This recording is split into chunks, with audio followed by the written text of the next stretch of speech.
Indian Princess, the exclusive store for women. Fashion starts from 399 only. Visit your nearest store today. இவ்வளோ பேர் வடநாட்டவர், இவ்வளவு பேர் தமிழ்நாட்டவர்னு ஏன் பார்க்குறாங்க? இந்தியர் தானே அவங்க எல்லாருமே. இப்போ தாராவிக்கு போங்க மும்பையில், அவங்களுக்கு ஓட்டு கேன்சல்ன்ற மாதிரி சொல்கிறாங்க. அவங்களே வாங்கினாதா, இல்லைன்னா ஓட்டு கேன்சல் ஆகிடும். மகாராஷ்டிராக்காரங்க சொல்கிறாங்க தாராவி ஃபுல்லாக தமிழ்நாட்டவர் இருக்கிறார்கள், அவர்கள் ஓட்டு தான் ஜாஸ்தியாக இருக்குது அப்படிங்கிறாங்க. என்னோட ஃபோன் அந்த ஃபார்ம்லேயே என் ஃபோன் நம்பர் இருக்குது. நான் இந்த பாகத்துக்கு எவ்வளோ ஓட்டு லிஸ்ட்டில் நாங்கள் இருக்கிறோமான்றதை செக் பண்ணி மறுபடியும் அந்த செல்லில் வந்து அரசியல் சதின்றது நான் எதுக்கு சொல்வேன், இதை டிஎம்கே தான் ஆன்சர் பண்ணணும். ஒன் இண்டியா நேயர்களுக்கு வணக்கம். நான் உங்கள் Saruka. SIR special intensive revision, அதாவது வாக்காளர் பட்டியல் சீர்திருத்துகிற ஒரு சிறப்பு திட்டம் தான் இது. ஆல்ரெடி அக்டோபர் 28 நவம்பர் 3 வரைக்கும் இதுக்கு தேவையான படிவங்கள் எல்லாத்தையும் பிரிண்ட் அவுட் போட்டாச்சு. ஸோ இப்போ நவம்பர் 4 டிசம்பர் 4 வரைக்கும் வீடு வீடாக போய் கணக்கெடுக்கிற அந்த வேலை ரொம்ப தீவிரமாகவே நடந்துட்டுருக்கு. ஸோ எஸ்ஐஆரோட முதன்மையான நோக்கம் என்ன அப்படின்னா, வாக்காளர் பட்டியலில் உண்மையான வாக்காளர் மட்டுமே இருக்கணும். அது போக பொய்யான வாக்காளர்கள், இறந்து போனவங்க, இடம்பெயர்ந்து போனவங்க, இவங்களோட பெயர் எல்லாம் நீக்கப்படணும். ப்ளஸ் புதுசான வாக்காளர்கள் பெயரையும் இணைக்கணும் அப்படிங்கிறது அவங்களோட முதன்மையான நோக்கம்னு சொல்கிறாங்க. ஸோ இதுக்கான பல வேலைகள் வந்து இப்போது 2ஆம் கட்ட வேலைகள் வந்து நடந்துகிட்ருக்கு. ஆல்ரெடி இது வரைக்கும் நம்ம பயன்படுத்திட்டு இருந்த அந்த வாக்காளர் ஐடியை முடக்கிட்டாங்க. ஸோ இப்போ அவங்க கொடுக்குற அந்த படிவங்களை நிரப்பி அதுக்கு தேவையான ஆவணங்கள் நம்ம கொடுத்தா மட்டும்தான் நம்ம ஓட்டு போட முடியும்.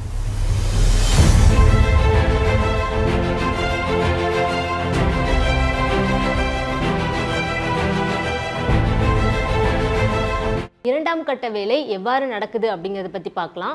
இந்திய தேர்தல் ஆணையம் இந்த சீர்திருத்த பணிக்கான 2ஆம் வேலையை ஆல்ரெடி தொடங்கிட்டாங்க. ஸோ இதுக்காக 77,000 ஆஃபீஸர்ஸை வந்து நியமிச்சிருக்காங்க. இதில் ஒவ்வொரு சட்டமன்ற தொகுதியிலையும் ஒரு எலக்ட்ரல் ரெஜிஸ்டர் ஆஃபீஸர் இருப்பாங்க. அவங்களுக்கு உதவியாக துணைக்கு பூத் லெவல் ஆஃபீஸர்ஸும் இருப்பாங்கன்னு சொல்லியிருக்காங்க. ஸோ இந்த பூத் லெவல் ஆஃபீஸர்ஸ், அதாவது ஒவ்வொரு பூத் லெவல் ஆஃபீஸர்ஸும் 1000 வாக்காளர்களை ஹேண்டில் பண்ணுவாங்க. இவங்க தான் அந்த படிவங்களை கொடுக்கறது, அப்புறம் பதிவு செய்யப்பட்ட அந்த படிவங்களை சேகரிக்கிறது, இந்த மாதிரி வேலைகள் எல்லாம் செய்வாங்க. அது போக பொலிட்டிக்கல் லெவலில் இருக்கிற பூத் லெவல் ஆஃபீஸர்ஸ் ஒவ்வொரு நாளும் 50 படிவங்களை வந்து அவங்களும் சமர்ப்பிக்கலாம்.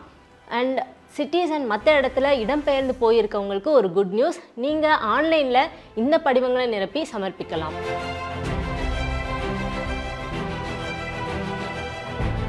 இந்த 2ஆம் கட்ட வேலைக்கு என்னென்ன ஆவணங்கள், என்னென்ன டாக்குமெண்ட்ஸ் தேவைப்படும் அப்படிங்கிறத பற்றி பார்க்கலாம்.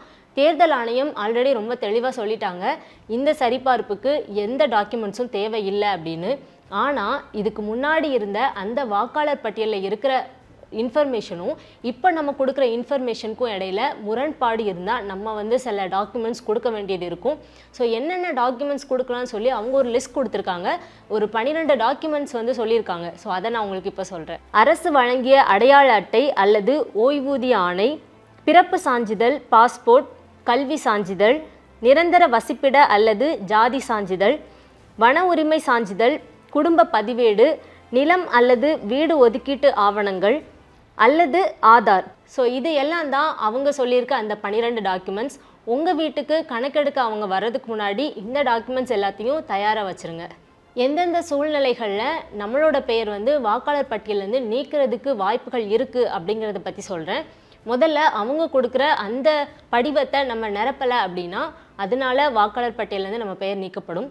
இல்லை ஒருவேளை அவங்க வந்து அந்த டைமில் நம்ம வீட்டில் இல்லாமல் அதனால நம்ம நிரப்பாமல் போயிருந்தா கூட நம்மளோட பெயர் வாக்காளர் பட்டியலேருந்து நீக்கப்படும். ஸோ இதுக்கு எதிராக புகார் கொடுக்கறது நம்ம மாவட்ட ஆட்சியர்கிட்டையோ இல்லை அதுக்கப்புறம் தலைமை தேர்தல் ஆஃபீஸர்ஸ்கிட்டையும் நம்ம வந்து நம்மளோட புகாரை அளிக்கலாம். ஸோ இந்த 2ஆம் கட்ட வேலை எப்படி நடந்துட்டுருக்கு, எதுவும் ஆவணங்கள் கேட்குறாங்களா, இந்த படிவங்களில் என்னென்ன கேட்டிருக்காங்க, மக்கள் எப்படி ரெஸ்பாண்ட் பண்ணுறாங்க அப்படிங்கிறத நேரடியாகவே போய் பார்க்கலாம். நம்ம இப்போ எங்கே இருக்கோம் அப்படின்னா அழகிரி நகர் 4th குறுக்கு தெருவில் இருக்கோம்.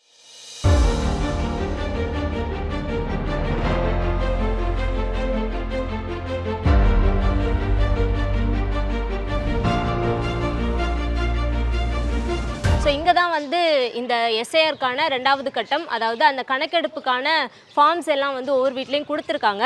அக்கா, இந்த ஃபார்ம் என்னைக்கு உங்களுக்கு கொடுத்தாங்க? 2 நாள் முன்னாடி. இதுதான் உங்களுக்கு கொடுத்த ஃபார்மா? எதுவும் டாக்குமெண்ட் எதுவும் கேட்டாங்களா? இல்லை, ஃபில் பண்ணி கொடுக்க சொன்னாங்க. ஏன்னா ஃபார்மை கொடுத்துட்டு இந்த காலத்தில் ஃபில் பண்ணுங்க, ஐடி கொண்டு வாங்க, கொண்டு வந்து கொடுத்தா தான் பண்ணுறாங்க. ஸோ உங்கள் ஐடியை வந்து கேட்குறாங்க. ஆமாம், அந்த ஓட்டர் ஐடி பழைய ஓட்டர் ஐடியை கொண்டு வந்து கொடுத்து அது பார்த்துட்டு தான் கொடுக்குறாங்க. ஓட்டு லிஸ்ட்டில் நாங்கள் இருக்கிறோமான்றத செக் பண்ணி மறுபடியும் அந்த செல்லில் வந்து ஸ்கேன் பண்ணி ஃபோட்டோ இது பண்ணி நாங்கள் இருக்கிறோன்றது கன்ஃபார்ம் பண்ணிவிட்டு தான் நாங்கள் அந்த ஃபார்மில் கையெழுத்து போடணும். அந்த புக்கில் கையெழுத்து போட வச்சு தான் கொடுக்குறாங்க. அது ஒருவேளை உங்கள் பொண்ணு வெளியூரில் எங்கேயும் படித்தா அங்கே எங்கன்னா வர முடியலன்னா சரி நீங்களே போடுங்க அப்படி சொல்லிட்டு.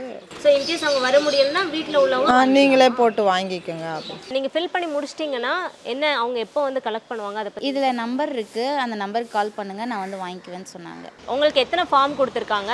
2 ஃபார்ம் கொடுத்துருக்காங்க. ஒருத்தருக்கு 2 ஃபார்ம் கொடுத்துருக்காங்க. எதுக்குன்னா ஃபுல் பண்ணிங்கன்னா உங்களுக்கு ஒன்று கொடுப்போம், நாங்கள் ஒன்று வச்சுப்போம். இன்கேஸ் அது மிஸ் ஆகிட்டுனா எதுவும் சொல்லியிருக்காங்க? அது ஆரம்பத்தில் தான் சொல்லிட்டாரு, மிஸ் ஆகக்கூடாது, மிஸ் பண்ணிங்கன்னா உங்களுக்கு மறுபடியும் கொடுக்க முடியாது, வராது. கொடுத்துட்டு இன்னும் எல்லாருக்கும் கொடுக்கணும். நாளைக்கு வந்து கொடுக்குறேன். நான் எனக்கு 2 பேர் தான் ஓட்டு இருந்திருக்கு. இன்னும் 2 பேருக்கு ஓட்டு இன்னும் லிஸ்ட்டு வரலன்னா நாளைக்கு வந்து கொடுக்குறேன்னு சொல்லியிருக்காங்க. ஸோ யார் யாருக்கு வந்திருக்கோ அவங்களுக்கு மட்டும் கொடுத்துட்டு போயிருக்காங்களா? என்னைக்குள்ளே ஃபார்ம் கொடுக்கணும்னு எதுவும் சொல்லியிருக்காங்களா? 10 days டைம் கொடுத்துருக்காங்க. எப்போ வேணாலும் ஃபில் பண்ணி தரணும், ஆனால் கரெக்டாக ஃபில் பண்ண சொன்னாங்க. மிஸ்டேக் எதுனா ஆயிடுச்சுன்னா அதுக்கு நாங்கள் தனியாக எக்ஸ்பிளைன் பண்ணுவோம்னு சொன்னாங்க. இதில் என்னென்ன குழப்பம்லாம் இருக்குது? இது இப்போ நாங்கள் ஆள் இல்லை, எங்களுக்கு வந்த பற்பாடு சொல்கிறாங்கன்னு சொன்னால் அதை எங்கே போய் வாங்கணும், எப்படி அதை செயல்படுத்தணுன்றது எங்களுக்கு தெரியலை. அதெல்லாம் அவங்க எந்த டீட்டெயிலும் சொல்லலை. வாடகை வீட்டில் ஏதாச்சும் இருக்காங்க இல்லைன்னா அவங்களுக்கும் கொடுக்குறாங்களா? எப்படி எந்த இடத்துல ஓட்டு லிஸ்ட்டு இருக்கோ அங்கே வாங்கிக்கலாம் அப்படி சொல்லி. ஸோ அந்தந்த ஓட்டர் லிஸ்ட்டு அவங்க பேர் எந்த லொக்கேஷனில் இருக்கோ அங்கே தான் போய் வாங்கணும். இப்போ பக்கத்து வீட்டில் ஆள் யாரும் இல்லைன்னா அவங்களுக்கு கொடுக்குறாங்களா உங்ககிட்ட கொடுத்து? இல்லை அவங்க கையெழுத்து போடணும். இல்லை, அவங்க தான் வந்து வாங்கணுன்றாங்க. இப்போ எங்கள் வீட்டில் இருக்கிறவங்க மட்டும்தான் பையன், பொண்ணு, அப்பா அப்படி இது மட்டும் தான் கொடுக்குறாங்க. அடுத்தவங்களுக்கு பக்கத்தில் வீட்டில் கொடுக்குன்னா இல்லை, அவங்களுக்கு ஓட்டு கேன்சல்ன்ற மாதிரி சொல்கிறாங்க. அவங்களே வாங்கினா தான், இல்லைன்னா ஓட்டு கேன்சல் ஆகிடும்.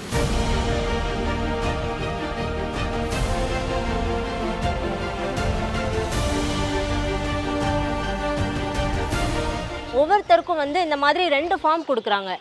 இந்த 2 ஃபார்ம்ல என்ன இருக்குன்னு பார்த்தீங்கன்னா அவங்களோட ஃபோட்டோ இருக்குது. அதாவது இப்போ எனக்கு ஃபார்ம் கொடுக்குறாங்கன்னா என்னோடய ஃபோட்டோ வந்து அந்த 2 ஃபார்ம்லேயுமே இருக்குது. அது மாதிரி ஒவ்வொருத்தருக்கும் கொடுக்கும்போது சைன் வாங்கிட்டு இதில் வந்து ஒரு QR கோடு இருக்குது. அந்த QR கோடும் ஸ்கேன் பண்ணிட்டு தான் வந்து கொடுக்குறாங்க. ஸோ இதில் உள்ள டீட்டெயில்ஸ் என்னெல்லாம் இருக்குது அப்படின்னா பிறந்த தேதி கேட்டிருக்காங்க, ஆதார் எண், எப்பவும் போல் கைபேசி எண், அப்புறம் அப்பாவோட பேர், அப்பாவோட வாக்காளர் அட்டை எண் கேட்குறாங்க. அது மாதிரி அம்மா பேர், அவங்களோட வாக்காளர் அட்டை எண் கேட்டிருக்காங்க. அது மாதிரி ஹஸ்பண்ட் இல்லைன்னா ஒய்ஃப் அவங்களோட டீட்டெயில்ஸும் கேட்டிருக்காங்க. அதாவது வாக்காளர் எண் வந்து கேட்டிருக்காங்க. இந்த மாதிரி அவங்களுக்கு வந்து 2 ஃபார்ம் இருக்குது ஆக்சுவலாக. இதில் வந்து ஒரு ஃபார்ம் வந்து இவங்களுக்கு கொடுக்குறதா சொல்லியிருக்காங்க, ஒரு ஃபார்ம் வந்து அந்த ஆஃபீஸர்ஸ் வந்து வாங்கிட்டு போயிடுவாங்களாம். ஸோ ஒரு ஃபார்ம் முடிச்சிட்டோங்கிறதுக்கு அவங்க சைன் பண்ணி அவங்க கையில் கொடுத்துருவாங்க போல். ஸோ இந்த ஃபார்மை வந்து மிஸ் பண்ணால் திரும்ப அடுத்த ஃபார்ம் கிடைக்குமா அப்படிங்கிறதே தெரியல. ஏன்னா எல்லாருக்கும் கொடுக்கும்போதே ஃபார்மை வந்து ரொம்ப கேர்ஃபுல்லாக வச்சுக்கோங்க அப்படின்னு தான் சொல்லியிருக்காங்க. இன்கேஸ் நம்ம பக்கத்து வீட்டில் ஆள் இல்லை, அவங்களுக்கும் சேர்த்து ஃபார்ம் வாங்கிக்கலாமா அப்படின்னு கேட்டால் இல்லை, அவங்க தான் வாங்கணும், அவங்க தான் சைன் பண்ணி வாங்கணும் அப்படின்னு வந்து சொல்லியிருக்காங்க. ஸோ இந்த மாதிரி சில ரெஸ்ட்ரிக்ஷன்ஸும் இருக்குது. இன்னொன்று அவங்க வீட்டிலே வந்து பொண்ணு இருக்குது, பொண்ணு இன்கேஸ் வேறு எங்கேயாச்சும் சிட்டியில் படிக்கிறாங்க அப்படின்னா அவங்களே சில நேரம் வந்து சைன் பண்ணணும்னு எதிர்பார்க்குறாங்க. இன்னும் சிலர் வந்து இல்லை பரவாயில்ல, நீங்களே வாங்கி நீங்கள் போட்டாலும் பரவாயில்ல, ரிலேட்டிவ்ஸ் தானே அப்படின்னு சொல்கிறாங்க. இன்னும் என்ன அப்படின்னா அவங்களோட வாக்காளர் பெயர் எந்த தொகுதியில் இருக்கோ அங்கே தான் போய் வந்து ஃபார்ம்ஸ் வாங்கணும். இன்கேஸ் வந்து வாடகைக்காக நம்ம வந்து இந்த ஏரியாவில் இருக்கோம் அப்படின்னா அவங்களுக்குலாம் வந்து ஃபார்ம்ஸ் வந்து கொடுக்குறதில்ல.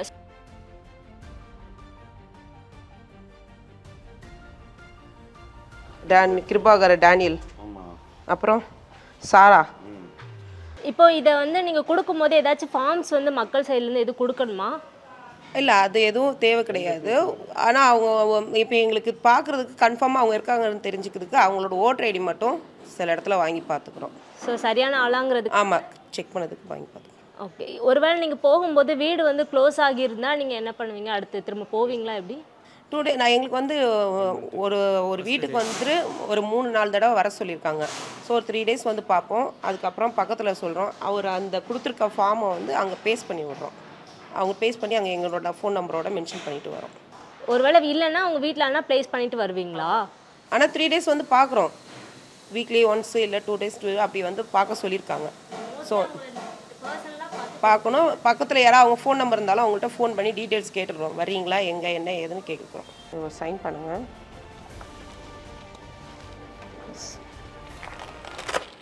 இன்கேஸ் வந்து இந்த ஃபார்ம் வந்து ஃபில் பண்ண முடியாமல் போயிடுது ஒருத்தங்களால, ஸோ அப்படி ஆனால் வாக்காளர் பட்டியலேருந்து பேர் நீக்கப்படுமா? ஆன்லைனில் பண்ணிக்கலாம். ஆன்லைன்லேயே பண்ணிக்கிற ஆப்ஷன் இருக்கு. இப்போ இந்த ஃபார்ம் வந்து எத்தனை ஃபார்ம் ஒவ்வொருத்தருக்கும் கொடுக்குறீங்க? ஒருத்தவங்க இது வந்து ஒருத்தவங்களுக்கு இப்போ நான் இருக்கேன்னா எனக்கு 2 காப்பி வரும். அந்த 2 காப்பியில் ஒரு காப்பி வந்து நான் எனக்கு வச்சு கொடுத்துருவாங்க, ஒரு காப்பி அவங்க வர ஆஃபீஸர் எடுத்துக்குவாங்க. அது மாதிரி இப்போ ஒரு வீட்டுக்கு நான் போகிறேன், அவங்களுக்கு 2 ஃபார்மு, அந்த ஓட்டருக்கு ஒன்று கொடுத்துட்றேன், இன்னொரு ஃபார்மை வந்து நாங்கள் எடுத்துகிட்டு போயிடுறோம். 2த்துலையுமே ஃபில் பண்ணிவிட்டு அவங்களுக்கு நாங்கள் சைன் பண்ணி அவங்கள்ட்ட ஒன்று கொடுப்போம், நாங்கள் ஒன்று எடுத்துப்போம். அட்லான்ச்மெண்ட் அது. இன்கேஸ் ஏதாச்சும் தப்பாக எழுதிட்டாங்க எதுனா திரும்ப ஃபார்ம் இன்னொன்று கொடுப்பீங்களா? இல்லை, அதுக்கு கிடையாது. இன்னொன்று பென்சிலில் தான் ஃபில் பண்ண சொல்லியிருக்கோம். நான் நாளைக்கு மறுபடியும் இங்கே வருவேன், அப்போ எனக்கு கால் பண்ணிங்கன்னா நான் இதை ஃபார்மை வாங்கிப்பேன். இதில் ஒரு ஃபார்ம் உங்ககிட்ட இருக்கும், ஒரு ஃபார்ம் என்கிட்ட இருக்கும். இன்கேஸ் வந்து அந்த வீட்டில் உள்ள பொண்ணு யாரோ வந்து வெளியே ஒரு சிட்டியில் வந்து படிக்கிறாங்க, வேலை பார்க்குறாங்க அப்படின்னா அவங்களோட ஃபார்மையும் வீட்டிலே கொடுத்துருவீங்களா, இல்லைன்னா அவங்க தான் வந்து வாங்கணுமா? இல்லை, அவங்க இங்கே இருக்காங்கன்னா அவங்க பிளட்டு ரிலேஷன்ஸ், அவங்க அம்மா யார் வேணாலும் வாங்கிக்கலாம். ஓகே. அந்த ஃபார்ம் கொடுக்கும்போது என்னென்ன ப்ரொசீஜர் நீங்கள் ஃபாலோ பண்ணுறீங்க? அந்த ஃபார்ம் அவங்கக்கிட்ட கொடுக்கும்போது அவங்கக்கிட்ட வந்து என்னென்னா ஃபஸ்ட்டு வந்து அவங்க இங்கே இந்த பாகத்தில் இருக்காங்களான்னு பார்த்துடுறோம். அதுக்கப்புறம் வந்து அவங்கக்கிட்ட வந்து இது வாங்கிக்கிட்டு இந்த புக்கு எங்ககிட்ட இருக்குது, அவங்களோட டீட்டெயில்ஸ் இருக்க புக் இருக்குது. அந்த ரிஜிஸ்ட்ரேஷனில் வந்து அவங்கக்கிட்ட ஒரு சைன் வாங்கிடும், அவங்க ஃபோன் நம்பர் வாங்கிடும், அவங்களோட ஃபோட்டோ, அப்பா பேர், ஃபோன் நம்பர், அதாவது ஃபோன் நம்பர் கிடையாது, பேர், அவங்க ஃபோட்டோ, சீரியல் நம்பரு, பாகம் நம்பரு எல்லாம் இருக்குது. அதை வச்சு இப்போ வாங்கிக்கிட்டு அதுக்கு நேராக வந்து அவங்களோட ஃபோன் நம்பர் வாங்கி அவங்கக்கிட்ட சைன் வாங்கிக்கிட்டு பேப்பர் கொடுப்போம். சைன் வாங்கும்போது ஏதோ ஸ்கேன்லாம் பண்ணுறீங்க அப்படி சொன்னாங்க. ஆமாம், இதில் வந்து கியூஆர் கோடு, இப்போ ஒவ்வொருத்தருக்கும் இந்த ஃபார்ம் கொடுக்குறோம் பார்த்தீங்களா, அந்த ஃபார்மில் வந்து அவர் கியூஆர் கோடு இருக்குது, அதை ஸ்கேன் பண்ணாச்சுன்னா வந்து எங்களுக்கு பியோலோ ஆப்னு ஒரு ஆப் இருக்குது, அது ஸ்கேன் பண்ணால் அந்த ஆப்பில் வந்து அவங்க டீட்டெயில்ஸ்லாம் வந்துடும். ஸோ அவங்கள்ட்ட கொடுத்துருக்கோம், டிஸ்ட்ரிபியூட் பண்ணியிருக்கோன்றதுக்கு அந்த ஸ்கேன் பண்ணால் தான் தெரியும். சும்மா கொடுத்தாச்சுன்னா அது வந்து நம்ம கொடுத்த மாதிரியே கிடையாது. அதுக்கப்புறம் அகைன் வாங்கும்போதும் ஸ்கேன் பண்ணுவோம், அவங்கக்கிட்ட கொடுத்துட்டு வாங்கிட்டோன்னு ஸ்கேன் பண்ணுவோம். அவங்க முடிச்சிட்டாங்கன்னா எப்படி உங்களை காண்டாக்ட்? என்னோடய ஃபோன், அந்த ஃபார்ம்லேயே என் ஃபோன் நம்பர் இருக்குது, நான் இந்த பாகத்துக்கு பியோலோ, ஸோ என்னோடய ஃபோன் நம்பர் வந்து அந்த ஃபார்ம் மேலேயே இருக்குது, அவங்க எனக்கு கால் பண்ணால் போதும்.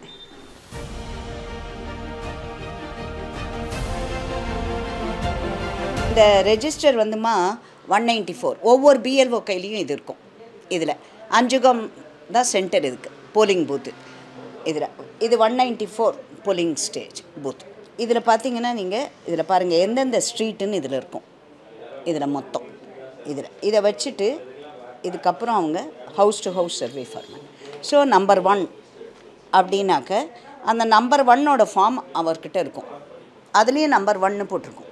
இந்த 1 இதுதான் IOR, அவங்க ஓட்டர் ஐடி இவங்க. ஸோ இந்த மாதிரிங்க எஸ்ன்னு போட்டிருக்கேன், ஷிஃப்டட், அது அவங்க ஷிஃப்டட். இதை பாருங்கள் எவ்வளோ ஷிஃப்டட் பாருங்கள். இதில் நான் சொன்னேன் இல்லையா, இந்த வார்டில் 36,000 சில்லற ஓட்டுன்றாங்க. என்னை பொறுத்த வரைக்கும் 25,000 28,000 மேக்ஸிமம் 28,000 தான் இருக்கும் இதில். ஸோ இந்த மாதிரி கரெக்ஷனை பண்ணி எடுத்துட்டாக்க எல்லாருக்குமே வேலை குறையும்ல. இவங்க பாருங்கள் இங்கேயும் வச்சுக்கிட்டு இருப்பாங்க, புது இடத்துக்கு எங்கேயா போயிருந்தாங்கன்னா அங்கேயும் ஒரு ஓட்டர் ஐடியை வச்சுருப்பாங்க அதில். ஸோ இந்த மாதிரி டூப்ளிகேட் என்ட்ரியை எடுக்கிறதுக்கு இது ஒரு எக்ஸசைஸ். இது என்ன ஒரு நல்ல அட்டெம்ப்டா இல்லை ஒரு தவறான அட்டெம்ப்டா இது? ஸோ கூக்குரலிடுவதற்கு முன் எது நல்லது, யாருக்காக செய்கிறோம், மக்களுக்கு இது நன்மையா, அரசாங்கத்திற்கு நன்மையா அப்படின்றதெல்லாம் கொஞ்சம் யோசிச்சுட்டு அப்புறம் கூப்பாடு போடணும். மேம், இன்கேஸ் எஸ்ஐஆருக்கான அந்த கணக்கெடுப்புக்கு போகும்போது வீட்டில் யாரும் இல்லை அப்படின்னா என்ன பண்ணலாம்? ஃபஸ்ட்டு அந்த பிஎல்ஓ வந்து ரூலே 3 வாட்டி ஒரு வீட்டுக்கு போகணும் அவர். ஸோ ஃபஸ்ட்டு டைம் போகச்ச டோர் லாக்குனாக்க 2 ஆப்ஷன்ஸ். ஒன்று, அந்த வீட்டுக்கு கதவு கீழே அவர் அதை போட்டுடலாம், பக்கத்தில் இருக்கிற ஃப்ளாட்டில் அவர் சொல்லலாம், அவங்கக்கிட்ட சொல்லிவிட்டு இல்லை அவங்கக்கிட்ட கேட்டுட்டு போகலாம், அவங்க இருக்காங்களா அந்த வீட்டில், அந்த லிஸ்ட்டு படி அவங்க வீடு இருந்துச்சுன்னா அந்த ஓட்டர் இருக்காங்களா இங்கே தான் அப்படின்றத வெரிஃபை பண்ணிட்டு அந்த ஃபார்ம் அவர் அங்கே போட்டுட்டு போகலாம், அங்கே கீழே சொருகிட்டு போகலாம். அவங்க வந்துட்டு திருப்பி அவங்க அந்த நம்பரும் இருக்கும் சில பேர்கிட்ட, அதில் பிஎல்ஓ யாருன்னு ஆன்லைன் போட்டிருக்காங்க.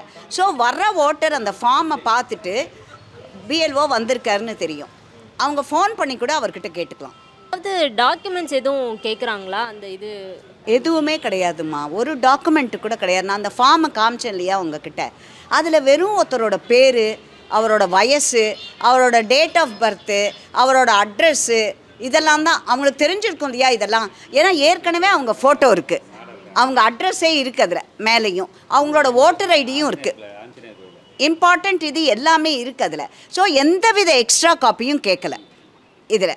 வெறுமா அவங்க அதை ஃபில் பண்ணி கொடுக்கணும். ஃபஸ்ட் டைம் ஓட்டராக இருந்தாக்க அவங்க வந்து 2005 அந்த அவங்களுக்கு ஓட்டு இல்லை, 18 வயசு ஆகலை அப்போது அவங்களுக்கு அப்படின்னாக்க அவங்க வெறுமா அதில் கரஸ்பாண்டிங்காக அவங்க அப்பாதோ யார்தோ, அப்படி இல்லைன்னா இல்லைன்னு கூட சொல்லிடலாம். அவங்க வெறுமா அவங்க டீட்டெயில்ஸை ஃபில் பண்ணிவிட்டு. ஸோ இதில் பயப்படுறதுக்கோ எக்ஸ்ட்ரா டாக்குமெண்ட் இதை கொடுக்கணும் அதை கொடுக்கணுன்றதெல்லாம் இல்லை. இன்னொன்று நீங்கள் பார்த்தீங்கன்னா சாரில் அபவுட் 10 கிளாசிஃபைட் டாக்குமெண்ட் கொடுத்துருக்காங்க.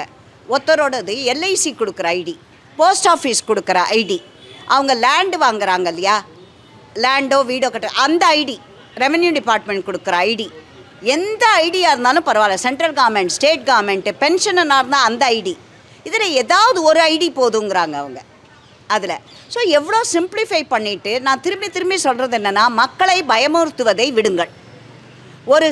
ஒரு திட்டத்தை சீர் பண்ணணும், அதை சரி பண்ணணும் அப்படின்னாக்க அதுக்கு எல்லாவித கோஆப்ரேஷனையும் முடிஞ்சால் கொடுங்க, மக்களை பயமுறுத்தாதீர்கள். புரியுது மேம். இதில் வந்து அரசியல் சதி இருக்குது அப்படின்னு சொல்கிறாங்க, அதை பற்றி நீங்கள் என்ன நினைக்கிறீங்க? சரி, அரசியல் சதின்றது நான் எதுக்கு சொல்வேன், இதை டிஎம்கே தான் ஆன்சர் பண்ணணும். டிஎம்கேயோ புள்ளி வைத்த கூட்டணியோ தினம் ஒரு ட்ராமா. அதில் ஒருத்தருக்கு எவ்வளோ ஓட்டு இருக்கலாம், ஒருத்தருக்கு ஓட்டர் ஐடி எவ்வளோ இருக்கலாம், ஒருத்தருக்கு ஒன்று தான் இருக்கணும். இதை சரி பண்ணுறாங்க.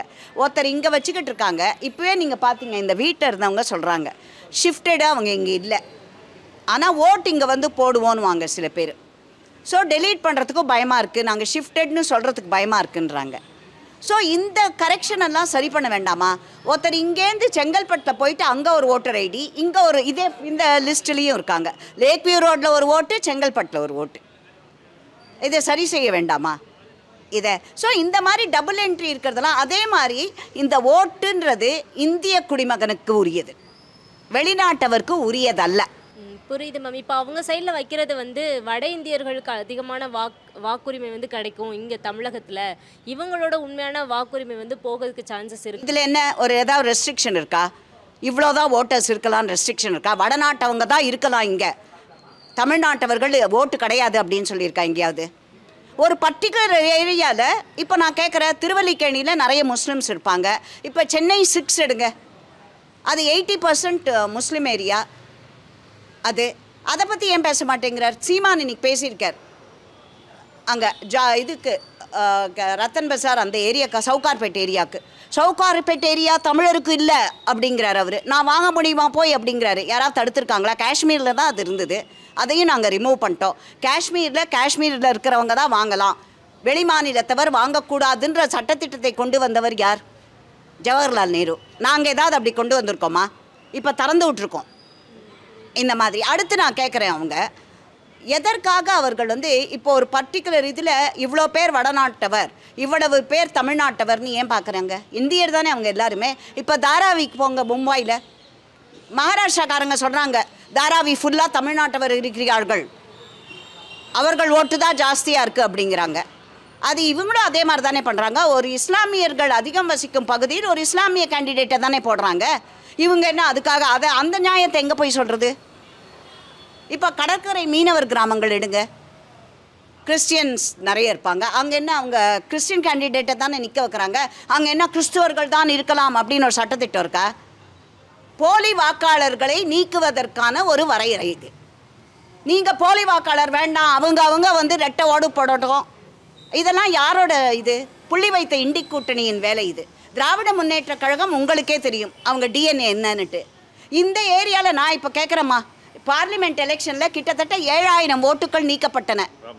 இங்கே ஓட்டே கிடையாது. அவங்களாம் யார் பேர்? கிருஷ்ணமூர்த்தி, சுப்பிரமணியம், சரஸ்வதி, ஞானாம்பா, அவங்க பேரெல்லாம் நீக்கியிருக்காங்க. இது யாரோட தவறு? அவங்க வந்து வச்சுருக்காங்க. அவங்க கிட்டத்தட்ட 50 வருஷமாக இங்கே இருக்கேன், 70 வருஷமாக இங்கே இருக்கேன் அப்படின்னாங்க. பர்டிகுலராக இந்த பூத்துலலாம் lake view road, PRB street, அங்கெல்லாம் நீக்கியிருக்காங்க. ஒரு 2 பேரை டைடுன்னே டெலீட் பண்ணியிருக்காங்க. அவங்க ஓட் போட வந்துட்டாங்க அந்த இருவரும். மேம் இன்னொரு டவுட்டு, இப்போ வந்து ஒரு குடும்பத்தில் வந்து அவங்க குழந்தைங்க மற்ற பக்கம் எங்கேயாச்சும் படிச்சுட்டு இருக்காங்க அப்படின்னா அவங்களுக்கான அந்த ஃபார்ம் வந்து எங்கே கொடுப்பாங்க? அவங்கக்கிட்டே கொடுப்பாங்க, பேரண்ட்ஸ்கிட்டே கொடுப்பாங்க. ஆன்லைனே அப்ளை பண்ணலாம், ஆன்லைனில் அவங்க அப்ளை பண்ணலாம். இதுக்கு இங்கே இல்லைம்மா, கிடையவே கிடையாதும்மா, கிடையவே கிடையாதும்மா. நான் உங்களுக்கு அந்த புக்கே காமிச்சேனே, எதுக்காக அந்த ஃபார்ம் 6, 7, 8ன்னு இருக்குது, அது எதுக்குன்னு நான் சொல்லிட்டேன். உங்களுக்கு காமிக்கவும் காமிச்சேன். அதில் எதற்காக பயமுறுத்துகிறீர்கள்? நீங்களும் புரிஞ்சுக்கணும், நீங்களும் பப்ளிக்கை பயமுறுத்தக்கூடாது. இது பெரிய எக்ஸாமினேஷன் பேப்பரா? இது தப்பு பண்ணிட்டா அப்படின்ட்டு இதில் ஜெனுவினாக தப்பு பண்ணவங்களுக்கு சரி செய்ய முடியும். இதில் அந்த ஃபார்ம் வந்து இன்னும் எக்ஸ்ட்ரா ஃபார்ம் கொடுப்பாங்களா? ஏன்னா ஒருத்தருக்கு 2 ஃபார்ம் கொடுக்குறாங்க, அது கரெக்டாக இருக்கணும். வேறு ஏம்மா இது என்ன கொஸ்டின் பேப்பரா? ஆன்சர் ஷீட்டு கொஸ்டின் பேப்பர் ஒன்று தான் கொடுப்போம் அப்படின்றது இல்லை. தொலைச்சிட்டாங்கனாக்கா they will be given.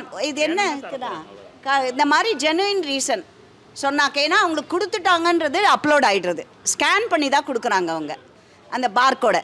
So இந்த ஒவ்வொன்றுத்துலேயும் தப்பு கண்டுபிடிச்சாக்க எப்படி? இவங்க கொடுக்குறாங்களா கொடுக்கலையா பிஎல்ஓ அப்படின்ற கொஸ்டின் கேட்குறீங்க.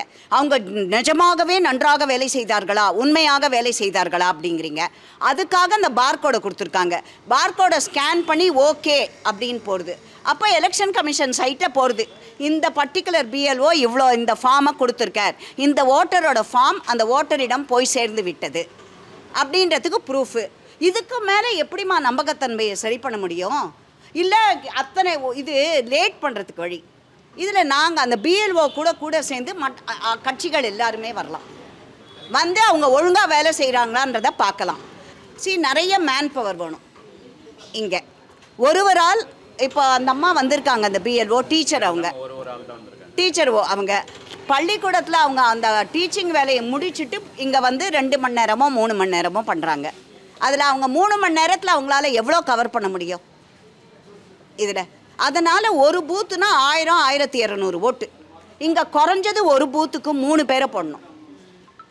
அவங்க பிரிச்சுக்கலாம், 400 ஓட்டர்ஸ் நான் பார்க்குறேன் அப்படின்ட்டு. அவங்க ஒரு நாளைக்கு அவங்களால ஒரு 30லேருந்து 50 அந்த 2 மணி நேரத்தில் பண்ண முடியும். காத்தாலேருந்து சாயங்காலம் பண்ணாங்கன்னா ஒரு 70 பேரை பார்க்க முடியும் அவங்களால. 70 × 400 டிவைடட் பை 70 எவ்வளோ? 5 நாளில், மேக்ஸிமம் 5 நாளில் அவங்க முடிச்சிடுவாங்க. அதை தானே எலெக்ஷன் கமிஷன் பண்ணணும். இந்த மாதிரி ஈஸி பண்ணுறதுக்கு இதெல்லாம் குறைகள். Subscribe to One India and never miss an update.